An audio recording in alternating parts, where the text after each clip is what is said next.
During dinner, I told Ethan that I wanted to break up with him. Because I didn't wear the outfit you put together? He asked. He gave a helpless little laugh. Yeah, you know what my job is like. Then he sighed. How long is it going to be this time? We had been together since we were 18. First classmates, then lovers. We fought through the difficult, cramped years side by side, all the way until we reached the top. He thought I wouldn't have the heart to let go. But he didn't know that breaking up was only the final step. I had already quit my job, and my next destination was already decided. Yes, I was going somewhere as far from him as possible to fulfill the promise I made to myself years ago, including the promise he once made to me. This time, I truly wanted to leave him. Just because I'm wearing the clothes she brought over? The dim candlelight in the Western restaurant cast a soft glow on Ethan's face. He let out a quiet sigh. Is this really necessary, sweetheart? I nodded. Let's end it. He rested his elbow on his forehead, then after a long moment lifted his head to look at me. How many times have you said you want to break up now? I haven't cheated on you. I haven't hit you. I haven't gone cold. And I haven't done anything wrong to you. I accidentally bit the tip of my tongue, and the sting made me wince. Ethan froze, then handed me a napkin as he leaned back in his chair. After taking a deep breath, he turned back to me again. Didn't you say the same thing half a month ago? I'm exhausted from filming, Tessa. Don't start anything again. I steadied myself. I'm not starting anything. He let out a cold laugh. Fine. Don't regret it. I'm done eating, I said as I stood up. The chair scraped lightly against the floor. Just as I turned around, I saw Samantha poking her head in, ready to walk in. She didn't even seem to have planned on knocking. When she saw me, she gave only a brief nod, clearly professional. But when she turned to Ethan, her expression suddenly shifted into one of discomfort. Ethan, Miss Warren sent a new script over. I'm not too sure about it, so maybe you could take a look? Ethan didn't pay attention to her. His eyes were on me. If this had been before, I definitely would have snapped. Was a film from God himself really more important than this one dinner? But this kind of thing had happened too many times. I was tired. I was about to keep walking when Samantha grabbed my arm. Ah, Tessa. I didn't mean to interrupt, she said. She hesitated, as if she had just realized she came at the worst possible moment. I just started this job. There are still a lot of things I'm uncertain about, so I have to ask Ethan more often. I'll leave right away. Please don't be mad at him. He filmed so many scenes today, he must be tired. I couldn't hold back anymore. This is your first time working as an assistant for an artist, isn't it? I said. This dinner was booked 3 days ago. You didn't know? Was I the one who pushed him to come? Or was I the one who pushed the director to add more scenes today? You just took over his schedule, so that's why you had a high fever in the middle of the night, and instead of going to the hospital, you called him? You just took over. So you don't know that his personal plans have nothing to do with you? You just took over, and yet every time we have a date, you always show up, no matter what? Do you not have friends, or is your job not busy enough? Or is it because you're our junior that you think it's fine to be shameless and thick-skinned? Samantha's mouth opened slightly, as if she had been terribly wronged. Even under the dim light, the redness around her eyes and the shimmer of tears were undeniable. She glanced at Ethan, then lowered her head toward me. That's enough. Ethan stepped forward to pat her back, then looked at me with a frown. The more you talk, the more out of line you get. It's just one meal. She'll know next time. Next time. I no longer wanted another dinner for 3. Samantha's tears fell silently, but the soft, choked breaths and forced endurance were painfully clear. Not becoming an actress was truly a waste for her. I suddenly found the whole thing laughable, such an old trick, yet Ethan, a professional actor, acted like he didn't see it. In the end, it was just a scene both sides willingly played. I shook my head and pushed the door open to leave. When I submitted my resignation to Miss Warren, she didn't sign it immediately. Setting aside whatever's going on between you and Ethan, she said, I genuinely acknowledge your ability. I knew a lot of companies wanted to hire me for operations work. If this is only because of Ethan, Miss Warren said, I can arrange for you to transfer to another team. I froze for a moment. So after all these years, love mixed with work had become part of my professional skill set. Miss Warren noticed my hesitation. I won't sign it yet. Take a month off first, then give me your answer. When I got home, I fell into a deep sleep and didn't wake up until the next evening. The moment I opened WeChat, I saw Samantha's newest post. My first time attending a fashion gala. I didn't know how to style my outfit, but fortunately Ethan personally helped me choose. I used to bury myself only in work, and now I'm realizing how beautiful the world looks when you look up. I hope I can keep up with his pace. The attached photo showed her alone in an evening gown, but in the background his tall silhouette was unmistakably clear.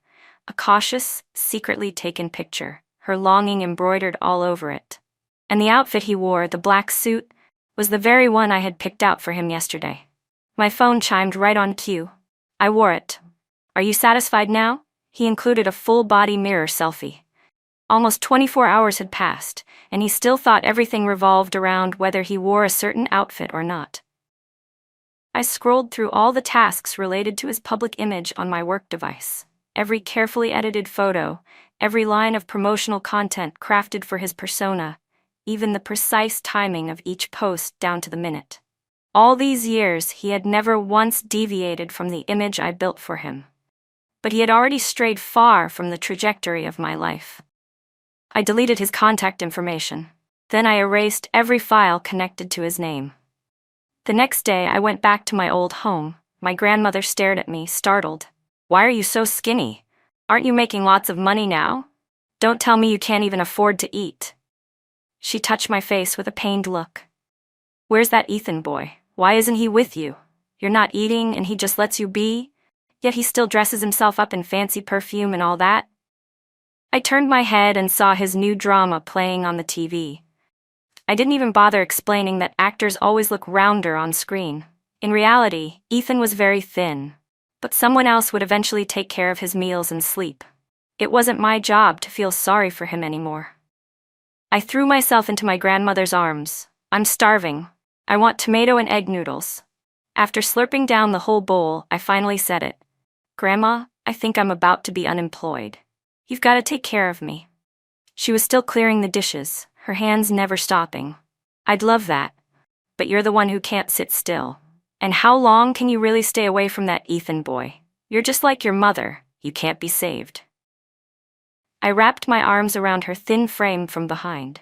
Grandma, I'm different. One whole generation apart. Then I said seriously, between Ethan and myself, which one is more important? I can still tell the difference. I want to go out. Will you come with me? She held on to me for a moment, then turned around and pushed me away lightly. Go wash your mouth first. She didn't say anything else, but I knew she was definitely smiling. Right then, the alert from the doorbell camera chimed on my phone. The picture showed Samantha's face clearly. Again? Now what? Is it something urgent? My grandmother didn't look surprised. She just waved her hand, signaling me to go. Next time, tell me beforehand so I can go to the market. My job never gives advance notice. And that was when I finally realized, because of work, because of Ethan, I had spent years rushing in and out without ever slowing down. After taking 2 steps, I turned back. As expected, my grandmother was still standing in the kitchen, watching me. When she realized she'd been caught, she acted like she was busy cleaning. It turns out that people who truly care about you can't hide it, no matter how hard they try. When I returned to the studio, no one was there, but I still called the police. Tessa, I didn't mean it, Samantha said. Ethan said he needed a few documents copied from you, so I opened the door myself. I texted you, but you didn't reply. So because I didn't reply, you just let yourself in? I said. If I hadn't changed the passcode, were you planning to sit inside and have tea? I looked at her coldly. Samantha's eyes were already glistening, as if she were about to cry like a pear blossom in the rain. It felt like she was still missing one final step. And right at that moment, the investigation room door opened. Of course, Ethan hadn't even arrived yet, so what was she crying about? Ethan. Samantha immediately stood up and began explaining. I didn't mean to. I know Tessa doesn't like me. I was afraid she'd get upset again, so I made the decision on my own. I really just wanted to get the documents. That's all. Ethan was still out of breath. This studio was a place we had rented together in the very beginning, back when we were broke and had even slept on mats on the floor. Later, he bought a house and I got my own place too. But whenever I was working, I still preferred staying here. All our old documents, letters, scripts, every piece of our past was piled up inside. Being surrounded by all that gave me a sense of dedication, of being wrapped inside something we had built with our own hands. It meant a lot to me. "What's going on? Why is it so loud?" Ethan scolded, but his eyes were on me. Samantha bit her lip and tried to hold back her tears, looking unbelievably wronged. "It's all my fault," she said. "It has nothing to do with Tessa." His personal assistant, who had followed behind him, glanced over once and hurriedly turned to the female officer to smooth things over. "They all know each other. This is just a misunderstanding. Sorry for the trouble, officer." But the female officer didn't budge. Her eyes were fixed on me. Ethan took the chance to pull me out to the hallway. He lowered his voice, trying to be gentle. "Nothing was damaged. If you're mad at me, fine, but don't take it out on her. Why does it have to blow up like this? What if this turns into news?" "You gave her the passcode?" I asked. He paused, his expression stiffening. "She asked if you sent the documents, and you told her you were sending her here." "Enough," he said. "She's my assistant. Getting documents isn't wrong. Do you really want her to be held for questioning for a few days? What are you going to tell Miss Warren then? If this ends up in the news, aren't you the one who has to clean it up?" So he still didn't know I planned to resign. "Wow, Ethan, you actually think you're being fair? Amazing. You really think I'm making trouble for her because of you?" I said. "Right now, she tried to get into my office without permission. I called the police, and somehow I'm wrong? And you even think she's the one who deserves sympathy?" "It's my fault," Samantha cried from the doorway. "Tessa, if you want me to apologize or compensate you, I'll do it. But can we handle this privately? Please, I'm begging you." Her act only made me angrier, but before I could say anything, Ethan raised a hand. "Don't make a big deal out of this anymore. This studio is under my name." Then, he opened the door and went in to resolve things. Right? I had forgotten the studio had been bought under his name. I had just stayed in it for so long that I forgot I was only a temporary user. "Let's go. The car's parked outside," Ethan said, stepping between me and Samantha as he pointed at the waiting van. "No, too many people. I don't like crowds," I said, turning to leave.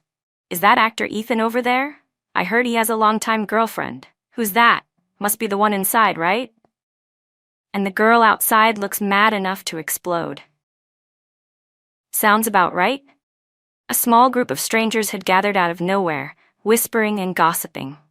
When I returned to the studio again, I still felt a tightness in my chest. I picked up my phone only to realize I had no one to talk to. Over the past few years, I kept running non-stop on this road, faster and farther. Besides Ethan and a few coworkers, I practically didn't have a single real friend I could bare my heart to. So what was the price of growing up? What was the standard for success, really? Suddenly, a message popped up. "I'm getting married. You two have to come, okay?" It was a mutual friend of Ethan's and mine from back in the day. "Congrats," I replied. "Hey, what about you two? When's it our big star's turn?" My fingers trembled slightly above the keyboard. "We broke up," I typed. It was only when I wrote it out that I realized it was actually real. Back then, every time we fought and threatened to break up, we always kept it to ourselves. Never told anyone. Just to leave a way back for each other. And sure enough, back then, there was always a chance to turn things around. Like when he'd ask me out to see some movie I'd been wanting to watch, hold my hand tightly on a quiet street corner, and tell me he still remembered exactly what I liked. Or when he quietly planned a week-long trip to Europe just for the two of us. No one else allowed and work strictly banned from intruding. As long as he was willing to turn back, I was always willing to forgive. In the chat window, the typing indicator appeared, and then a new message arrived almost immediately. "Are you serious? That's hard to believe, Tessa. You two have always been so in love. Did you get caught up in some scandal or something? You can't trust the rumors online. I get bad press all the time. If it's not once a day, it's 3 times a week. It's all nonsense." I let out a small laugh. I work in this industry. Who would understand that better than me? The phone screen went dark. But that one line, "You two have always been so in love," was like a tiny thorn stabbing right into my fingertip. It wasn't fatal, but it was stubborn and dull and aching. Yeah, we really had been that in love before. So good together that everyone on the outside, including the version of me standing here now, had the illusion that we were meant to be together for the rest of our lives. The winter when we were 18 was bitterly cold. I wrapped myself tight in a bulky puffer jacket, stomping my feet to stay warm, my breath puffing out in white clouds. Next to me stood a skinny boy in a thin jacket, his lips pale from the cold, his knuckles flushed red, yet he still had his head bowed, repeating his lines over and over, eyes so focused they almost seemed to glow. "Want some hot water?" I held my thermos out to him simply because I couldn't stand watching anymore. He froze for a second. His ice-cold fingers brushed the back of my hand as he took the bottle. "Thanks." His voice was clear, carrying a faint, barely noticeable nervousness. That was Ethan. Maybe the gears of fate started to click and turn from that one bottle of warm water. We got into the same university, in the same class. His acting talent was outstanding. The teacher said he was blessed by the gods of the craft themselves. Unfortunately, his family situation was pretty ordinary, even a bit difficult. I, on the other hand, leaned more toward behind-the-scenes work. My first real flutter of feelings started under the bright lights that stayed on all night in the rehearsal room. When he still couldn't fully get into character, I would sit in the audience seats, helping him over and over to build the character's backstory, breaking down the meaning behind each line, running scenes with him. He was unbelievably quick. Just a little nudge, and he'd immediately understand. And then, when he truly lit up on stage, emotions erupting, sweat soaking through the shoulders of his costume, his eyes blazing so intensely that no one could look away, he would run off stage and pull me into a tight hug in the empty hallway. That hug carried hot sweat and the pure joy of a young man, almost burning my skin. Back then, Ethan was like a rough piece of jade that hadn't been polished yet. He needed me. Needed my eyes to see into the character, needed my analysis to unlock the character's mind. He needed me in the audience to be his first and most loyal viewer. He once said, "Tessa, if I really become an actor someday, half the credit will be yours." And I only smiled, quietly tucking those words away. I knew everything was just beginning. Graduation meant unemployment. That was reality for most acting students, and Ethan was no exception. We rented a room that wasn't even 10 square meters. In the summer it felt like a steaming pot. In the winter the walls wept with cold moisture. He was like any other young person without connections, running from one production crew to another, sending out resumes, taking silent background roles or tiny parts with a single line like, "Yes, sir," before being dismissed with a boxed lunch. The sense of failure washed over him again and again like a relentless tide. Meanwhile, I used my clumsy Photoshop skills to fix his resume and make the few photos he had look less terrible. I burrowed through film forums and casting groups, hunting for even the smallest glimmer of opportunity. Every time he was rejected, I dragged him out to the riverside to catch the breeze and told him, "Don't rush. If it's real, it'll shine. I believe in you." We leaned against each other, never taking a step apart. And little by little, he really did start to shine. We moved out of that dark little room and rented what later became our studio, a place overflowing with memories of the two of us. But after the initial excitement came a workload multiplied many times over. I almost became his personal assistant, stylist, image manager, and therapist all at once. I filtered scripts, analyzed the strengths and weaknesses of each role, ran his social media accounts, handled the press, and when he broke down mentally, I was the only place he could pour out everything and lean on. Then everything settled into a steady rhythm. He finally gained wide recognition. On stage at an award ceremony, under the dazzling lights, his handsome face illuminated, he thanked the director, the team, the fans, and at the very end, his gaze cut through the crowd and landed right on me, filled with unhidden gentleness and reliance. He didn't say a word, but tears already pricked my eyes. In that moment, overwhelming satisfaction and utter exhaustion crashed into me at the same time. I felt like a craftsman who had poured everything she had into bringing her work into the world's spotlight. Every bit of effort felt worth it. I never asked for credit in Ethan's accomplishments because I believed we understood each other. Because he had filled my youth, he was where I placed all my effort and longing. We were teammates, lovers, and family. That was precisely why what he called fairness, paired with that unconscious favoritism, felt like betrayal to me. My phone lit up again. It was a long voice message from that same friend. I pressed play. Her rushed voice echoed in the quiet room. Tessa, I just talked to Ethan. He didn't say anything's wrong between you two. Did you misunderstand something? That new assistant, is it? Oh my God, someone that insignificant isn't going to shake a 10-year relationship. We all saw how good Ethan was to you. Maybe it's just a misunderstanding, right? Don't be impulsive, okay? If it's a misunderstanding, then it's a misunderstanding, right? I thought, no, that so-called misunderstanding was the wear and tear of every single day. The boundary pushed over and over. The boy who once held me tightly in the dark, now used to the blinding stage lights, and slowly savoring the admiration coming from someone else. 10 years felt like a film reel unspooling too fast in my mind. Sweet moments, hardships, battles fought shoulder to shoulder, all of it stopping at the image inside the police station, when he stood protectively in front of Samantha, frowning as he said, "This studio is under my name." I took a deep breath and tapped the screen. There's no misunderstanding. 10 years is long enough to see through a person, long enough to finally let myself go. The wedding was held at a private estate. I deliberately arrived late and chose a seat in the far corner. The bride and groom were greeting their guests. Lights overlapped softly, and the sweetness in the air felt like it was filling the entire room. I lowered my head and took a sip of champagne. The bubbles burst on my tongue, carrying a faint bitterness and cool crispness. Tessa, a voice called my name, lowered on purpose but still unable to hide the surprise and excitement. I didn't need to look up to know who it was. Samantha, in a pale pink cocktail dress, simple but beautifully tailored, looked bright and youthful. She held 2 glasses of champagne and casually sat down in the empty chair next to me, as if we were actually close friends. "Ethan's greeting the groom," she said lightly. "He told me to come over first."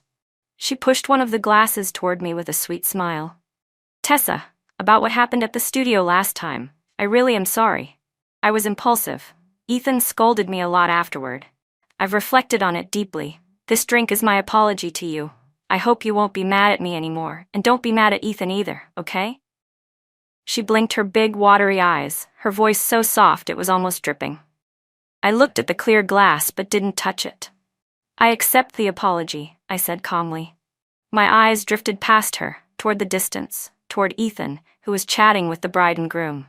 He was wearing a charcoal gray suit tailored perfectly for him. His tall frame stood out in the crowd. As he spoke and laughed, he radiated a calm confidence. As if sensing my gaze, he turned.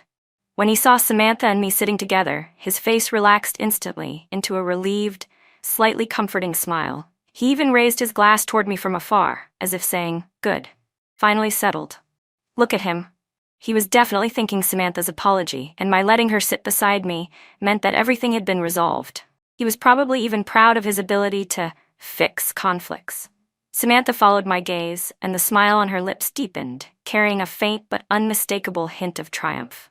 "Tessa, see? Ethan cares about you so much. He keeps looking over here." Then she leaned closer and lowered her voice.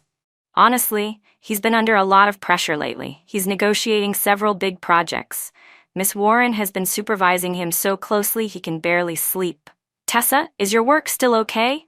If you're too busy, I can help take care of some of the smaller things for Ethan. Don't overwork yourself." Her words sounded caring, but every sentence was a blade. Before I could respond, Ethan walked over. He naturally sat down in the chair beside Samantha, forming a triangle that felt suffocatingly suggestive. He sat close to her, then leaned forward to look at me through her shoulder. "What are you two talking about?" he asked gently, in the tone one might use to coax a child. His hand reached across Samantha to take the champagne glass in front of me, the one she had just pushed over. "This girl knows she was wrong," he said. "So don't keep giving her that cold face. It's a happy day, smile a little." His long fingers and the watch on his wrist caught the light, reflecting a cold glimmer. Samantha instantly tilted her body slightly, giving him space to reach across, her expression showing just the right amount of shyness and fluster, as if his closeness left her unsure of what to do. I looked at that hand reaching toward me so naturally, and at his face that clearly said, "She already apologized. What more do you want?" My stomach twisted. He had no idea that Samantha's so-called apology was just another, deeper form of insult.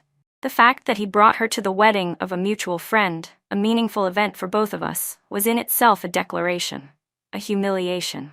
"I'm happy," I said, pulling my hand away from his and lifting the champagne glass. I drained it in one go. The icy liquid slid down my throat, pressing hard against the nausea rising inside me. Of course it was a happy thing, two people in love finally ending up together. I deliberately emphasized the last 4 words, ending up together. Ethan's hand froze in midair. His brows tightened slightly, as if he thought I was still being unreasonable, still making things difficult, still not knowing my place. Samantha immediately stepped in to smooth things over, her voice soft as water. "Right, the bride is so gorgeous today. And the wedding dress is beautiful too. Ethan, don't you think so?"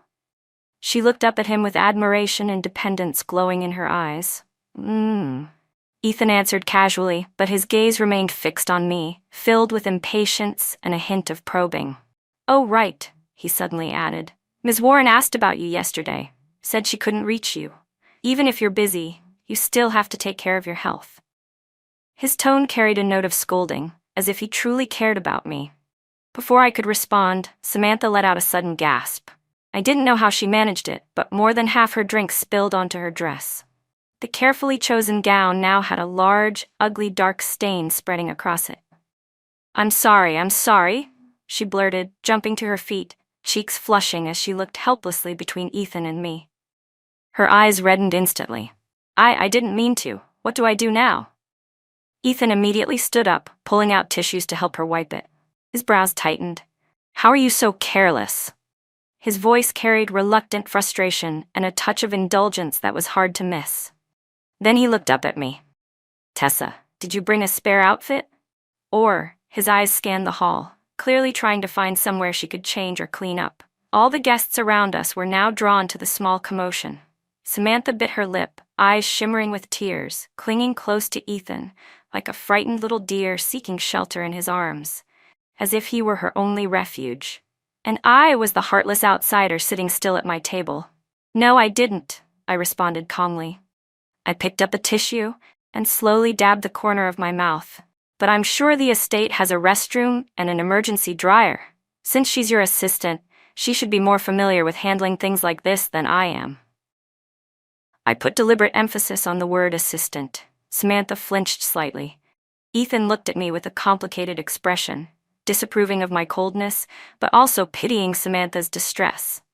"Come on, I'll take you," he said gently to Samantha. Then he turned to me and tossed out, "Stay here for a moment." I watched the two of them walk away. Ethan leaned toward her protectively, while she nestled into him like a timid bird seeking the nearest branch.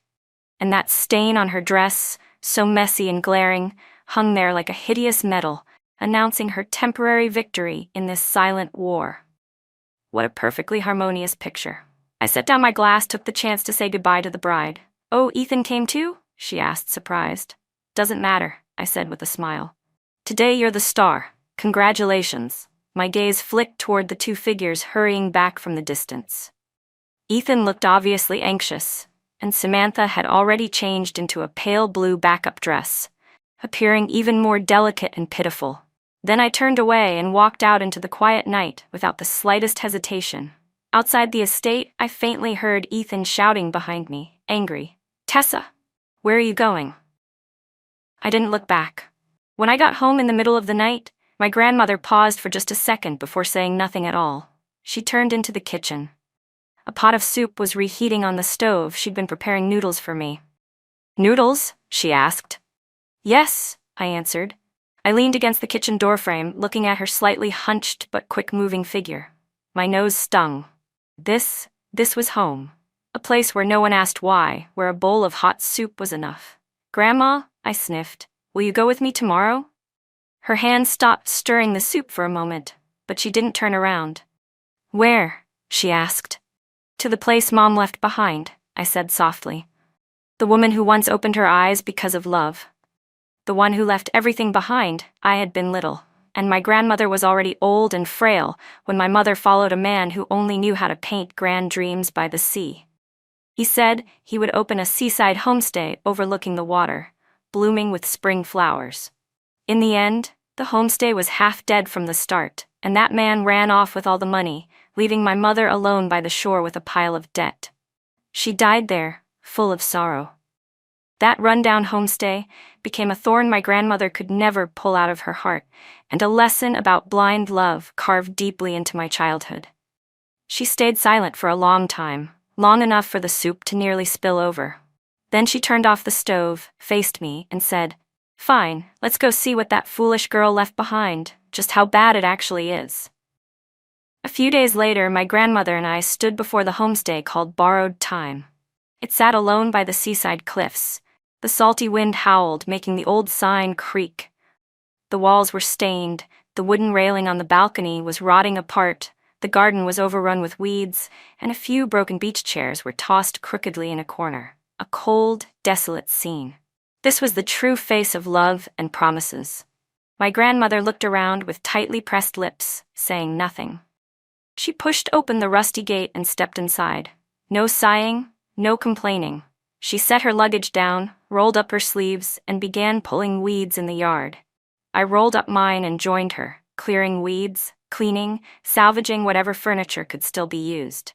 Sweat mixed with the sea breeze and stuck to my skin, and though my body was exhausted, my heart felt strangely peaceful. Here, there was no Ethan, no Samantha, no endless operational tasks, no emotional fatigue. Only the sound of waves crashing, and occasionally, my grandmother's familiar muttering.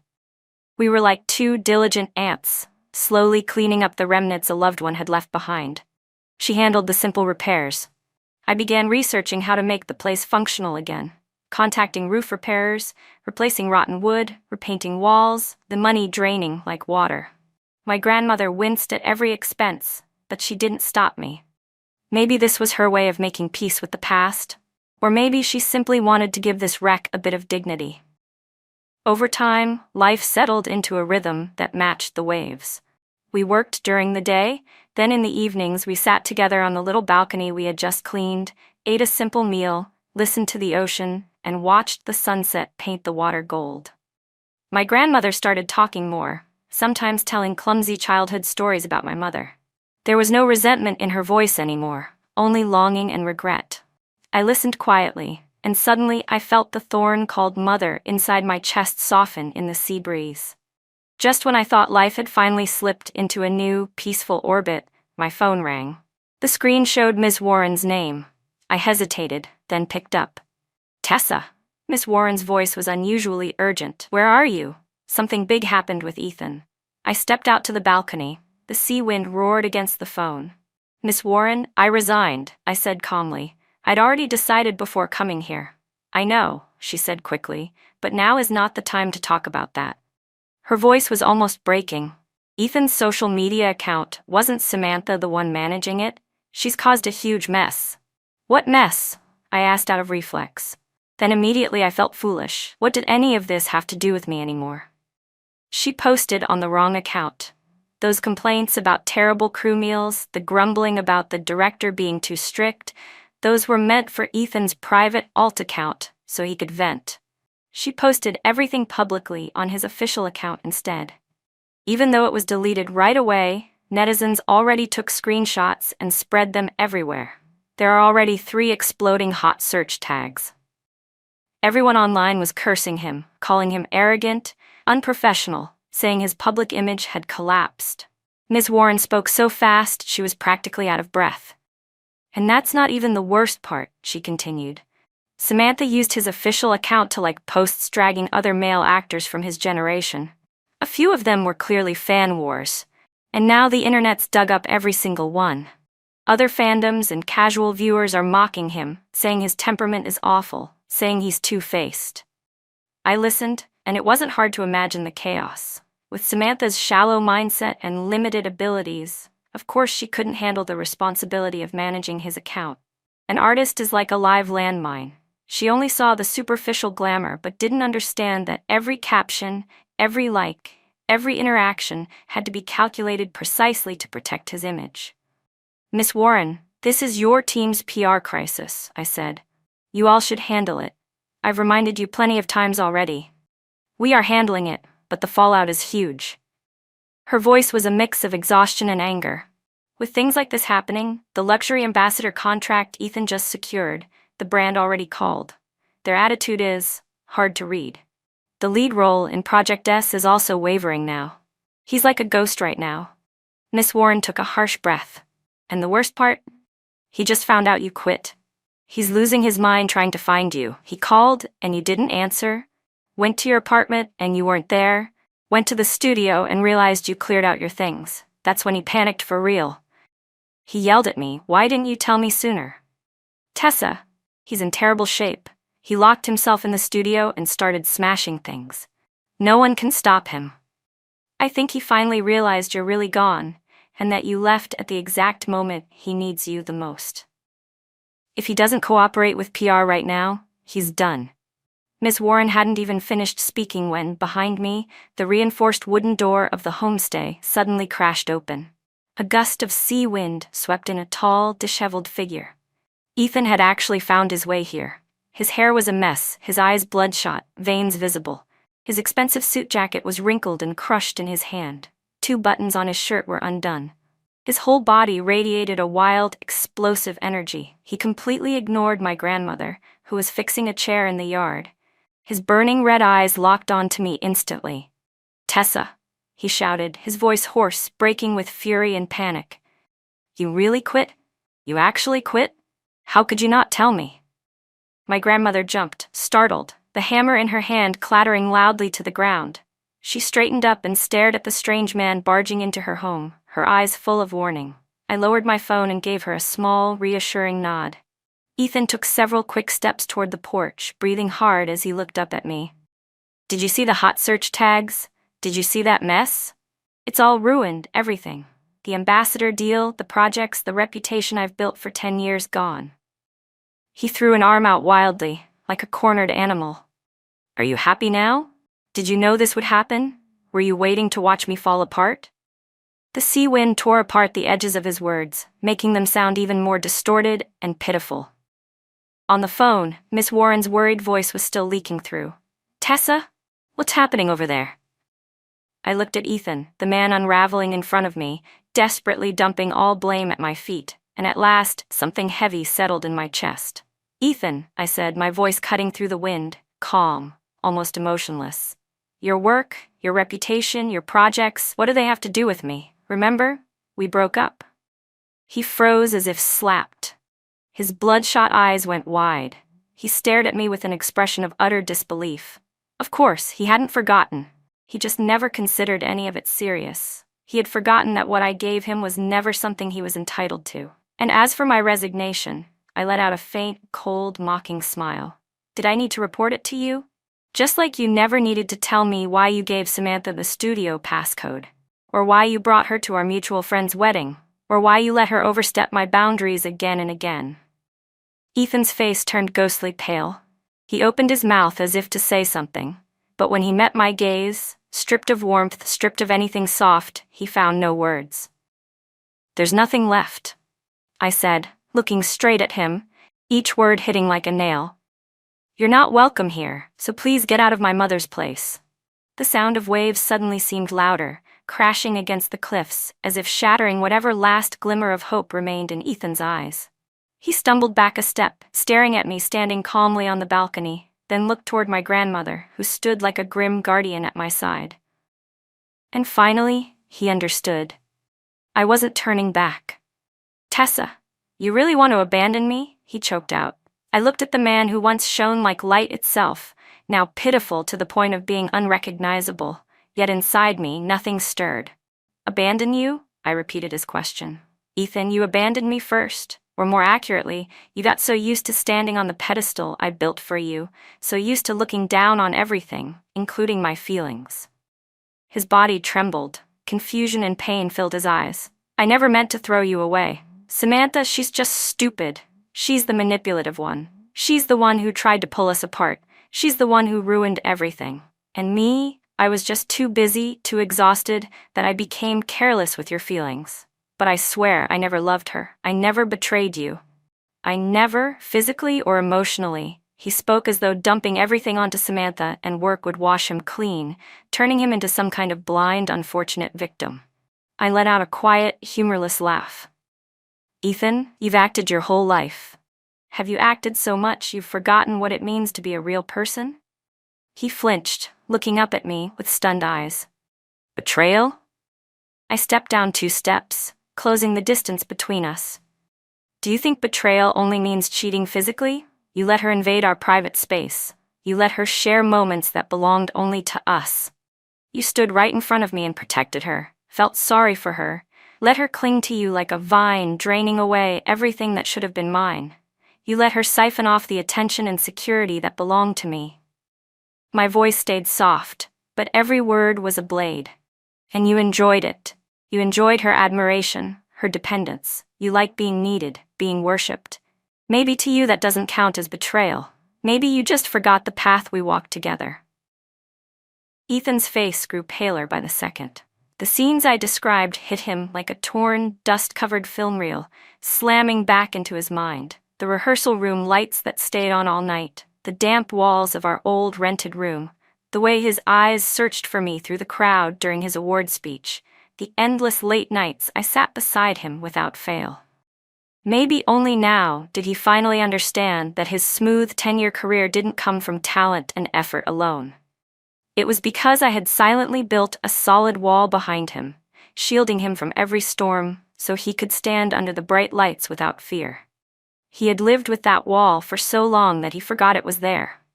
But only when the wall collapsed, he had only realized how weak he truly was when the storm stripped him bare. And everything I said, it wasn't out of lingering affection. I understood the weight of words, understood how sensitive actors were, and above all, I understood Ethan better than anyone. I said all of this so that in this exact moment he could finally see what he had lost. Tessa. His voice trembled as he reached out to grab my wrist. I was wrong. I swear I know I was wrong. I was trash. I let fame blind me. I forgot everything you gave me, Tessa. Give me another chance. Just one last chance. I'll fire Samantha right now. I pulled my hand away, firmly widening the distance between us. Ethan, I said, in my view of love, there's no such thing as a mistake. Betrayal of the heart disgusts me even more than betrayal of the body. As for his chaos, his face was already darkening. I spoke with a cold, flat voice. That's between you, Miss Warren, and your manipulative assistant. It has nothing to do with me. I turned to my grandmother, who had been silently standing beside me the whole time, her eyes stern. Let's go inside. The wind's strong. She nodded, bent down to pick up her hammer, and without giving Ethan even a glance, walked into the house. The wooden door closed softly behind me, shutting out his figure for the last time, and cutting off 10 years of entanglement between us. Inside was the warmth of a hot cup of tea my grandmother handed me, the salty scent of the sea, and a peace that finally felt like mine. I didn't know when Ethan left, and I didn't care. Renovating and reviving the homestay, Kupkwang, which I translated into English as Harbor Light Inn, filled my entire mind and heart. My grandmother's hands-on skills, combined with my operational planning, gradually brought life back to a place that once symbolized a broken love story. I created a separate account for Harbor Light Inn, not to serve any celebrity anymore, but to document its rebirth with my whole heart. The peeling walls were repainted a warm cream white. The rotting balcony rails were replaced with solid wooden beams. The overgrown garden was replanted with succulents and climbing roses. We placed comfortable wicker chairs on the balcony. Every small change came with the sound of ocean waves, and my grandmother's familiar complaints, costs too much. I no longer edited photos to perfection or crafted carefully calculated captions for public persona building. Instead, I simply recorded real life by the sea, raw, simple, full of vitality. And somehow, that sincerity, the feeling of rebirth from ruins, drew in many young people weary of the noise of the city.